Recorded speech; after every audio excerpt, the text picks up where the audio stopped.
सितंबर 2024 एक ऐसी डेट जो लेबनान के हिस्ट्री में हमेशा याद रहेगी।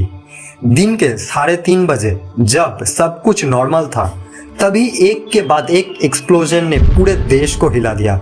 ये ब्लास्ट बॉम्ब या मिसाइल का नहीं, बल्कि हिजबुल्लाह के मेंबर्स के पेजर्स के साथ हुआ। And responses to the attacks have extended beyond Lebanon. Hamas has condemned the incident as a terror act against Lebanese citizens. Pager एक इलेक्ट्रॉनिक डिवाइस है जिससे आप वॉइस मैसेज और नॉर्मल टेक्स्ट सेंड कर सकते हो। ये जो हिजबुल्लाह ग्रुप है, ये लोग अपने पास मोबाइल फ़ोन, लैपटॉप कुछ भी नहीं रखते थे, क्योंकि इन लोगों का डर था कि अगर मोसाद, इजराइल का जो इंटेलिजेंस एजेंसी है, उन लोगों के पास बहुत ही एडवांस टेक्नोलॉजी है जिससे ये लोग अपना जो मोबाइल फ़ोन है ये सब हैक कर सकता है। इसी डर के वजह से अपने कम्युनिकेशन के लिए हिजबुल्लाह ग्रुप्स अपने मेंबर्स के लिए पेजर्स लेता था, पेजर्स का इस्तेमाल करता था। और पेजर्स एक बहुत ही पुराना डिवाइस है जो चुनिंदा कुछ कंपनीज मैन्युफैक्चर करते थे, और ये लोग ताइवान से जो पेजर है वो इंपोर्ट कराते थे। अब ये हुआ कि ये ब्लास्ट जो हुआ, आज हम जानेंगे कैसे इनोसेंट लुकिंग पैसे जो हिजबुल्लाह के लोग थे, तो उनके मौत के बारे में हम आज देखेंगे। और ये एक रैंडम एक्सीडेंट था या फिर किसी की तरफ से केयरफुली प्लान्ड अटैक था। Let's dive into the mystery and uncover the shocking truth. इस इंसिडेंट के बाद में अमेरिका, रशिया, चाइना और दुनिया का हर एक देश बहुत ही ज़्यादा शॉक में चला गया। आखिर कैसे एक छोटे से डिवाइस को अपने मतलब के लिए ब्लास्ट कर दिया जाएगा? कोई भी इसके बारे में पहले से नहीं सोचा था। मान लो आपके पॉकेट में एक डिवाइस है छोटा सा, और उसमें पीप पीप करके 2 बार साउंड होता है और वो अचानक से फट जाता है। आखिर कैसे ये हो सकता है? ये बहुत ही एक डीप सवाल है। लेबनान के काफ़ी पार्ट्स में एक सिंक्रोनाइज्ड एक्सप्लोजन का सीरीज देखने को मिला। ये एक्सप्लोजन उन पेजर्स के अंदर हुए हिजबुल्लाह के मेंबर्स यूज़ करते थे। 9 लोगों की डेथ हो गई और 3000 से भी ज़्यादा लोगों की सीरियस इंजरीज मिली।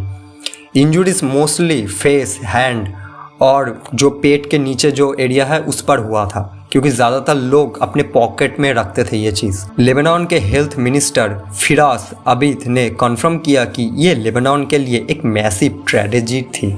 इस ब्लास्ट का सबसे शॉकिंग पार्ट ये था कि उन पेजर्स में हुआ जो हिजबुल्लाह के हाई रैंकिंग ऑफिशियल और सिविलियंस दोनों के पास थे। हिजबुल्लाह ने इस इंसिडेंट को इजराइल का एक सिक्योरिटी ब्रीच डिक्लेयर किया है, लेकिन सच क्या है वो अभी तक मिस्ट्री है। काफ़ी एक्सपर्ट का ये मानना है कि ये एक सोफिस्टिकेटेड मंथ्स लॉन्ग ऑपरेशन का पार्ट था। मोसाद, जो इजराइल की इंटेलिजेंस एजेंसी है, उसके ऊपर ये जिम्मेदारी आ रही थी। सोर्सेस के मुताबिक मोसाद ने पहले हिजबुल्लाह के कम्युनिकेशन नेटवर्क को इन्फिल्ट्रेट किया। ये इन्फिल्ट्रेट उन पेजर्स के मैन्युफैक्चरिंग और सप्लाई चेन से स्टार्ट हुआ जो हिजबुल्लाह के मेंबर यूज़ कर रहे थे। मोसाद के एजेंट्स ने ताइवान की एक कंपनी गोल्ड एपोलो के थ्रू ये पेजर्स रीक किए। ये पेजर्स हंगेरी में एक इंटरमेडिकरी के थ्रू हिजबुल्लाह के पास पहुंचे थे। जब ये पेजर्स हिजबुल्लाह के हाथ लगे तो किसी को पता भी नहीं था कि ये डेडली बॉम्ब में तब्दील हो चुके हैं।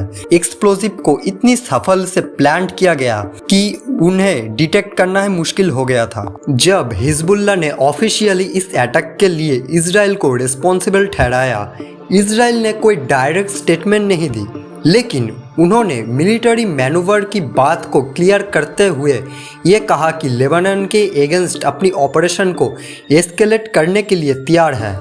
हिजबुल्लाह के लीडर हसन नसरल्लाह ने इसे अपनी ग्रुप्स के लिए सबसे बड़ी सिक्योरिटी ब्रीच कहा और इजराइल को इसका जवाब देने के लिए धमकी दी। इजराइल के टॉप मिलिट्री ऑफिशियल ने ये सिग्नल दिया है कि हिजबुल्लाह के खिलाफ ऑपरेशन अब और इंस्टेंट हो चुके हैं। हिजबुल्लाह और इजराइल के बीच जो ऑनगोइंग क्लैशेस हैं वो होते रहेंगे, उसमें ये ब्लास्ट एक नया ट्विस्ट लेकर आए हैं।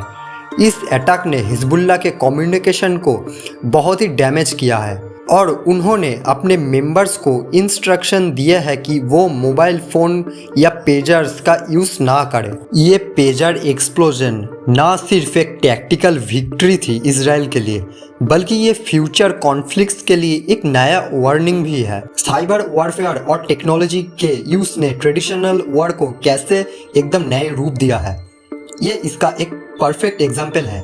आगे क्या होगा?